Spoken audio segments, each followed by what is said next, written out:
Coming up on Arirang News. As torrential downpours hit the greater capital region this Wednesday morning, South Korea's weather agency issued the very first heavy rain alerts for the area this year. The rain led to hundreds of damage reports, widespread traffic disruption, and even evacuations. Amid monsoon season on the peninsula, Seoul's defense ministry has warned of North Korean mines near the border, possibly flowing into the south after being swept up by rainwater or rivers. Global financial institutions, the IMF and ADB, have raised their growth projections for South Korea this year to 2.5% on the back of robust exports.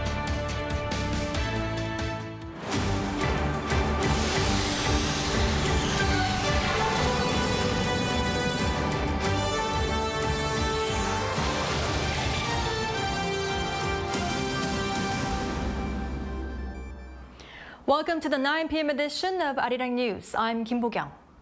With the Korean peninsula going through monsoon season, this morning, areas in the greater capital region as well as in the south experienced damage from torrential rain or flooding. An Sung-jin reports. This road in Paju is blocked off with a giant puddle in the middle. Cars tried to make it through by driving slowly. Northern areas of Gyeonggi-do province in particular, including Paju, were hit with torrential downpours on Wednesday morning. As heavy rain continued throughout the morning, people on their way to work were met with difficulties and many areas saw damage due to flooding. Subway trains were delayed and major roads were closed off. It is very difficult to tell why at this moment that we are having such heavy rains. We need some more thorough analysis. But because of so much humidity due to the global warming, that could, drive this very, very heavy downpours. For the first time this year, the Korea Meteorological Administration on Wednesday sent out emergency alert messages due to the heavy rain warnings in the Seoul metropolitan area. 20 alert messages were sent out around the capital and northern Gyeonggi-do province. The warnings were later lifted except for the northern parts of Gyeonggi-do province. More than 300 cases of heavy rain-related damage were reported on Wednesday, and in Jeollanam province, which has already experienced heavy rain this summer, there are more than 200 cases of house and rice field flooding as well as road damage. In addition, more than 500 people have been forced to evacuate due to the risk of flooding and landslides. A dam located along the Bukhangang River opened its floodgates for the first time this year to control the water levels. The amount of the water that comes down within very short time is very much. So that means it can lead to flash flood. Even it's not hard this time when you try to go out, you shouldn't go. You shouldn't take those things particularly in these seasons. There was a brief lull on Wednesday afternoon, but rain is expected to continue till early Thursday morning. An Sung-jin, Arirang News. And heavy rain is causing concerns near the inter-Korean border area as South Korea's military warns that North Korean landmines could get swept up by rainwater and flow into the south, posing a possible threat to people in the country. Our defense correspondent Choi Min-jung reports. Earlier this week, North Korea hinted that it could adopt a new tactic besides sending trash balloons to counter the anti-Pyongyang leaflet campaign. South Korea's defense ministry believes this could involve landmines flowing into the south amid the ongoing downpours across the peninsula. North Korea has been planting mines on its side of the demilitarized zone since April. The defense ministry estimates that tens of thousands have been newly planted since, with some installed near rivers shared by the two Koreas. There's a possibility that mines could flow down from the north as a new form of provocation, or it could be the heavy rain. It could also release water from its Hwanggang Dam, as has been the case in the past. We must prepare to prevent damage to our soldiers and citizens. The mines are leaf-shaped or made of wood. The defense ministry advises the public to refrain from touching suspected landmines and report them immediately to the police or the ministry if spotted. The government is also bracing for other forms of North Korean provocations, including potential gun and artillery shots. Despite the harsh weather conditions involving heat waves and heavy downpours, North Korea doesn't appear to be halting its construction work near the inter-Korean border. According to the Defense Ministry, North Korean soldiers appear to be working 12 hours a day, with some facing health issues due to mines exploding as well as scorching heat. Choi Min-jung, Arirang News.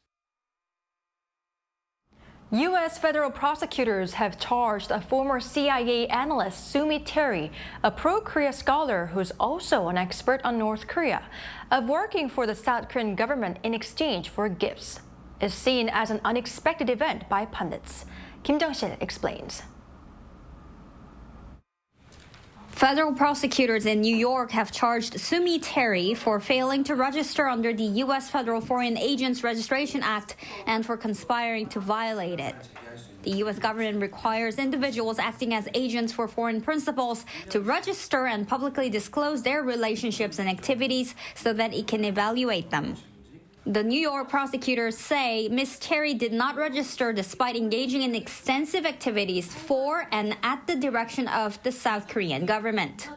According to the indictment released on Tuesday, she began operating as a foreign agent in June 2013 when she was first contacted by an intelligence officer posing as a diplomat for the South Korean mission to the UN. It said she accepted designer handbags and expensive meals in exchange for information and lobbying over the next 10 years. The indictment said she also received at least $37,000 in covert payments.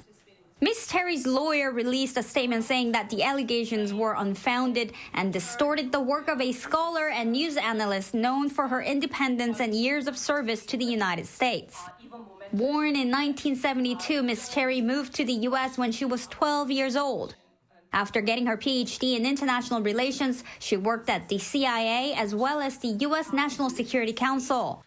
Pundits say the indictment comes as a surprise, as for the past decade, she was just working as a scholar in the academic field. Analysts also say the indictment could potentially shrivel the development and research of pro-Korea scholars in the U.S., who are significantly lacking in influence and impact compared to pro-Japan scholars. The South Korean National Intelligence Service released a brief comment on Wednesday, saying it's closely communicating with the U.S. intelligence agencies, referring to the indictment. Kim Jung-sil, Arirang News.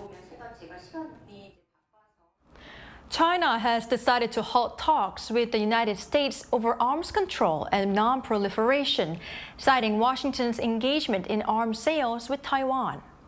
Such remarks came from China's Foreign Ministry's spokesperson Lin Jian during a regular briefing on Wednesday. Lin said that Washington has been taking a series of negative measures undermining Beijing's core interests, despite China's resolute opposition, which led to China suspending the consultations with the U.S. He added that China is willing to maintain communication, but only when Washington respects Beijing's core interests and creates the conditions needed for dialogue and exchange. The two sides agreed on consultations on arms control and non-proliferation during the Biden-Xi summit in San Francisco last November. Shifting gears to the economy, global financial institutions have raised their growth projections for South Korea this year as the country's exports accelerated economic expansion in the first quarter. Our business correspondent Lee Soo-jin has the details. The International Monetary Fund has upgraded its growth forecast for South Korea's economy this year to 2.5%. The IMF, which publishes its World Economic Outlook in January, April, July, and October each year, on Tuesday raised its growth outlook 0.2 percentage points from the 2.3% forecast made in April. The projection is the same as the Asian Development Bank Supplementary Growth Forecast released on Wednesday when it revised upward South Korea's economic outlook to 2.5% from its April report of 2.2%. And it's also the same as the Bank of Korea's forecast, but slightly lower than the anticipated growth set by the OECD, the South Korean government, and the Korea Development Institute of 2.6%. The boost in South Korea's growth forecast by both the IMF and the ADB was mostly due to its faster-than-expected growth in the first quarter of 1.3% on the back of robust exports. Exports in June saw on-year growth for the 9th straight month, with shipments of chips, the nation's largest export item, surging more than 50% compared to the previous year. As for other nations, the IMF lowered its growth forecast for the United States by 0.1% to 2.6% this year as the labor market shows increasing signs of cooling.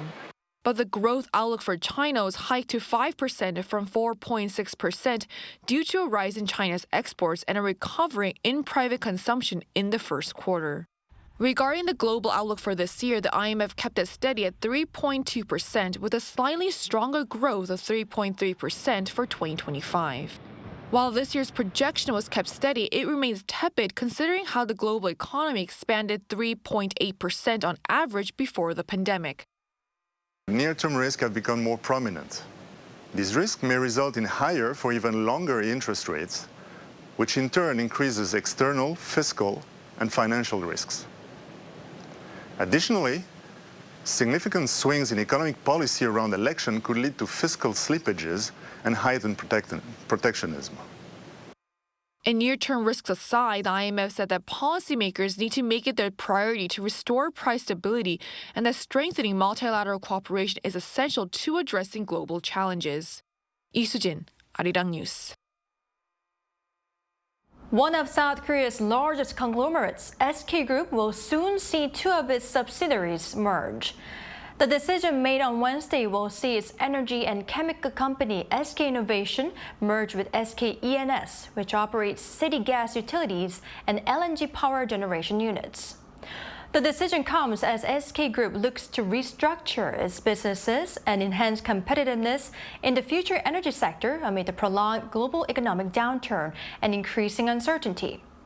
This merger, which is set to happen in November at the earliest, will create the largest private energy company in the Asia-Pacific region with an expected asset size of 106 trillion won, or approximately $77 billion.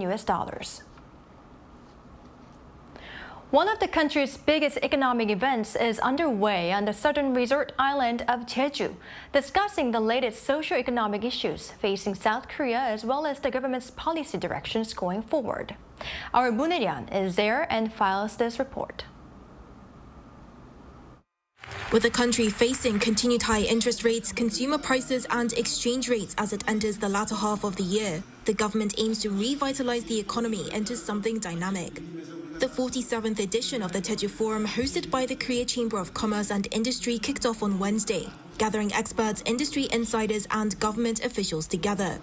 During the opening ceremony, SK Group Chairman Cha Tae-won discussed the changing economic landscape with new emerging technologies. It's impossible to talk about anything without talking about AI. Technology has become specialized with a few dominating the market, and contingency plans are needed for this. Finance Minister Choi Sang-mok followed up with a speech on the current economic environment amid geopolitical risks in the Middle East and the war in Ukraine, and how they affect South Korea. From what I understand, national and economic security are one. There's no high-tech economic cooperation between countries without security cooperation. This comes following President Yoon Suk-yeol's participation in the NATO summit last week, acknowledging the connection between Indo-Pacific and Euro-Atlantic security. Earlier this month, the government unveiled its economic policy plans for the latter half of the year, which showed a focus on vulnerable groups such as small business owners, pledging to spend nearly 25 trillion won, or over $18 billion to provide financial support as well as a one-stop platform that provides necessary information. The current problem that small business owners face isn't something that can be solved by just extending the deadline for debt repayments. It's a structural issue and the burden of high interest rates. He also reaffirmed the government's plans to revitalize domestic demand and lay down a more positive view of the economy going forward, with a newly revised economic growth projection from 2.2% to 2.6% for 2024. Some 600 business leaders and representatives have gathered here on Jeju Island to discuss 4 central themes relevant to South Korea's industrial landscape today. The 4-day forum is scheduled to run until Saturday. Moon Hye-ryan, Arirang News, Jeju.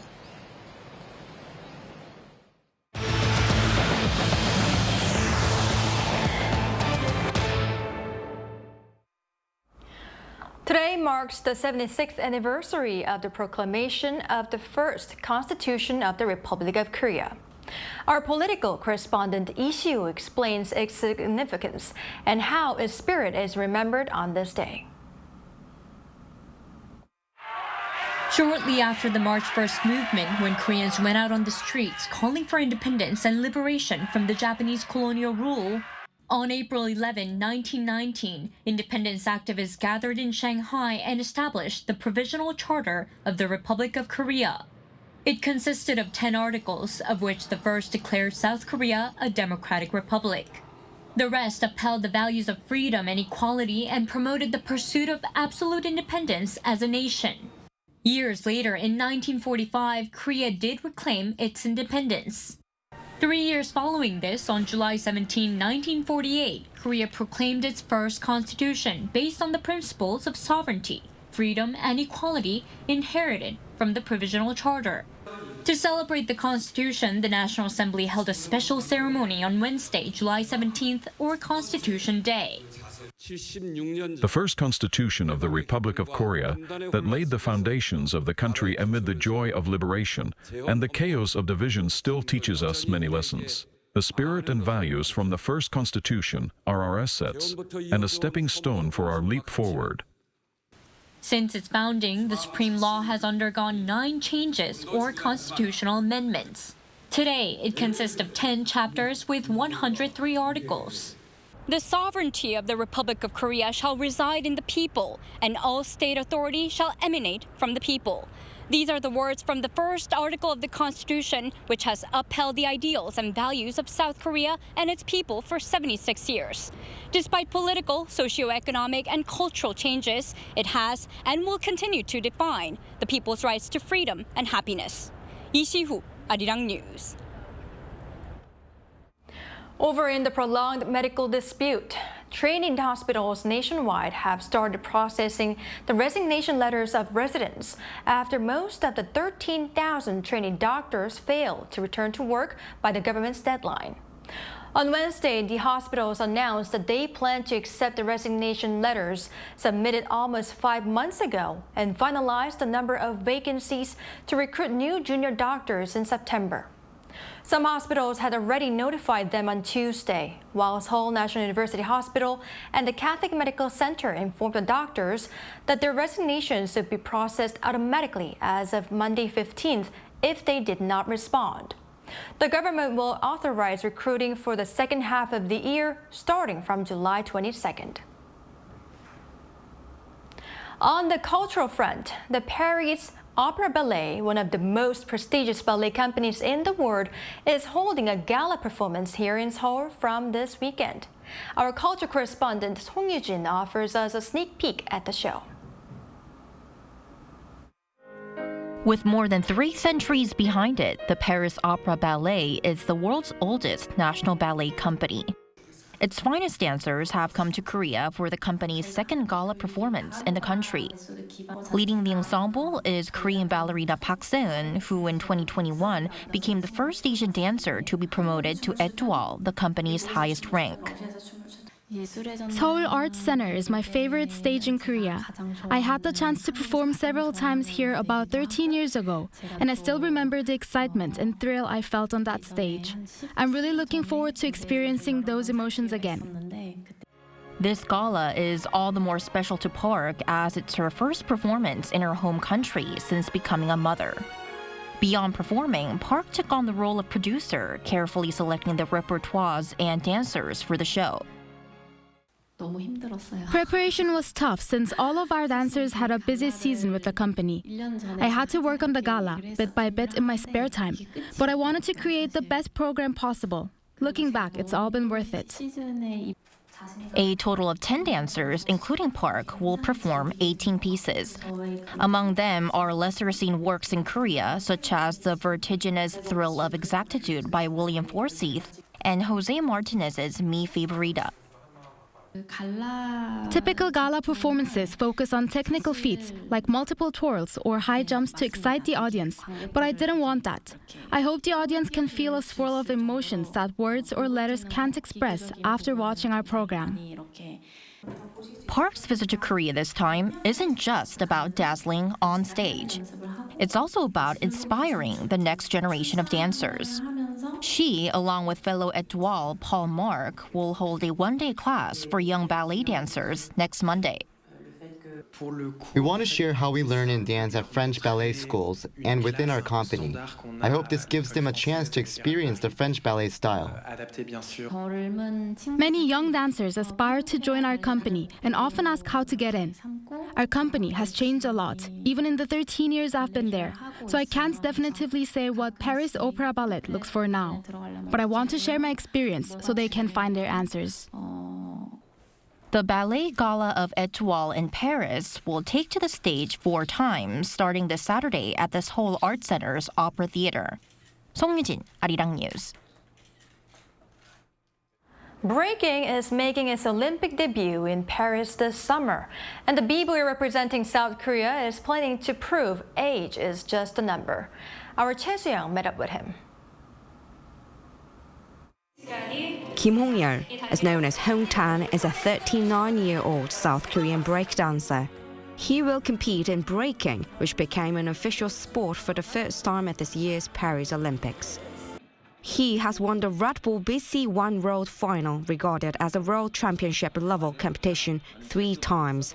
Last year, at the Asian Games in Hangzhou, he won Korea's first ever silver medal as a world-class b-boy. This year, he made history here by being the only Korean athlete in breaking to qualify for the Paris Olympics. I want to show the world what the breaking is, especially to those who might not be familiar with this dance, and I hope many people will enjoy it and even try it out themselves. I plan to work hard with that goal in mind. Personally, I feel great about achieving my goal and making it this far. His signature move is the freeze, a position held without movement for almost 10 seconds. He is also known for his power moves, connecting high-difficulty movements continuously. At this Olympics, he said his strongest competitors were Phil Kim, known as Phil Wizard from Canada, Shigeyuki Nakarai, known as Shigekicks from Japan, and Victor Montalvo, known as Victor from the US. Despite his countless breaking battle experiences, Hong-tan said he feels both excited and nervous about competing in the Olympic stage. This is Hong-tan, representing Korea in the Paris Olympics. I ask for your support and I'll do my best to achieve great results that meet your expectations. Thank you so much. Wearing the team uniform adorned with the Korean national flag, the taegukgi, Hong-tan already feels a sense of pride and determination as a national representative. His journey to make history is about to begin. Choi Soo-young, Arirang News.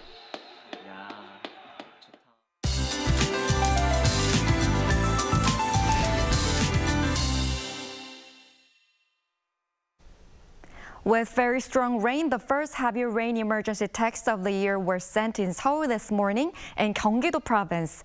From tonight to tomorrow morning, more extreme rain is expected in the Seoul metropolitan area and the Chungcheong-do provinces. Until Friday, more than 200 millimeters of heavy rain is expected in the Seoul metropolitan area and the Chungcheong-do provinces.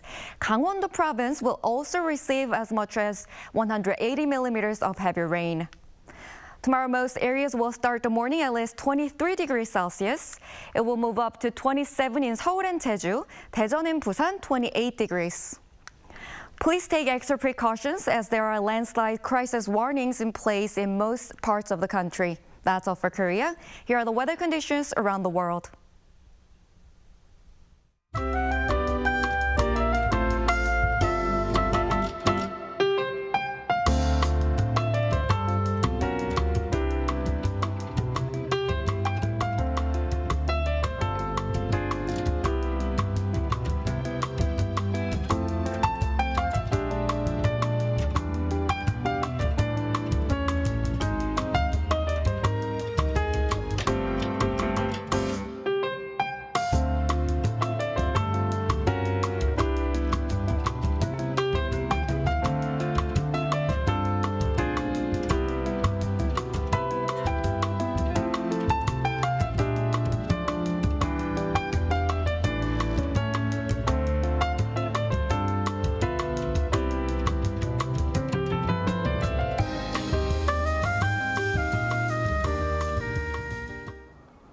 That's all we have for today. Thank you for watching. Arirang News will be back at 9 a.m. Korea time.